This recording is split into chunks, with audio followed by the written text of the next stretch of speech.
absentia. This is what happened to French astronomer Guillaume Le Gentil.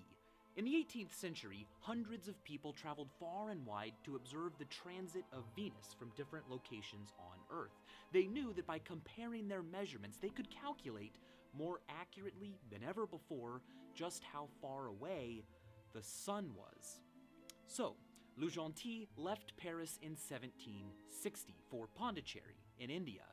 But after a storm blew him off course and the British occupied Pondicherry, he was forced to spend the day of the transit on a boat at sea, which rocked too much for accurate measurements to be taken. Now, the next transit would happen in 8 years, but after that, the next transit wouldn't happen for another 100 years. So he stuck around. He didn't return to Paris. Instead, he built an observatory and waited.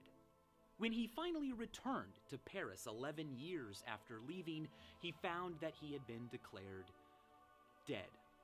His wife had remarried, his family had plundered his belongings, and his position at the Royal Academy of Sciences had been given to someone else. He never did see the transit of Venus, by the way. On the day that it happened, the sky above him was overcast. We know the human population of Earth. Kind of. Population figures and counters are only estimations.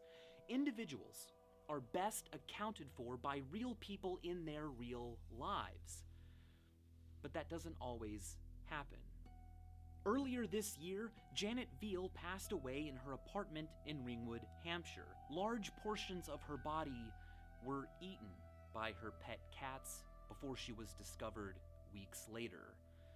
And 7 years ago, Joyce Carol Vincent was found dead on her sofa in Wood Green. Or at least her skeleton was found. She had been dead for at least 3 years, and no one ever checked on her. Her television was still on. And 4 days after Timothy McVeigh bombed a federal building in Oklahoma City, taking 168 lives, a severed left leg was found in the rubble. No one knew who it belonged to. The legs of all the other victims had been accounted for, and no one else had been reported missing. DNA analysis showed that the leg belonged to Lakesha Levy, but she had already been buried with both her legs. So they dug up her corpse. She had been buried with someone else's left leg. The legs were swapped, but because her body had been embalmed, DNA in the unknown leg could not be analyzed. To this day, no one knows who that leg belongs to. The 169th victim remains a mystery. Some conspiracy theorists argue that the leg may have belonged to the actual bomber, someone besides Timothy McVeigh who was close enough to the explosion to be obliterated completely except for one leg. Regardless, what it does show is that it is possible for a person to disappear without anyone ever asking where they were.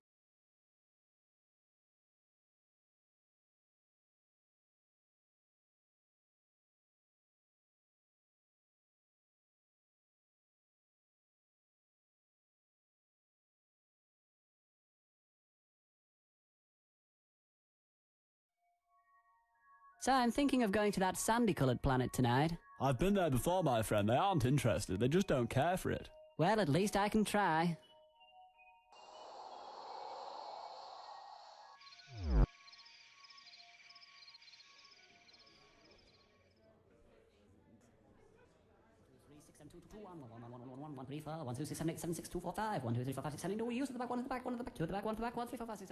I don't much care for that. Alright, you, whatever you are, leave. What the fuck? Why do I have to leave? Duke's orders, mate. Duke's orders. Duke? Duke? He's not a duke. Look at him. He's chewing things. Well, dukes need to chew too, mate. Get lost. Fine. Fine, I'll leave. But first I'm going to bother these peanuts. Hmm? Yes? Hmm? Hmm? We really don't mind. It keeps us on his toes. To hell with this bar. They just don't care for it, do they? They don't. They just don't.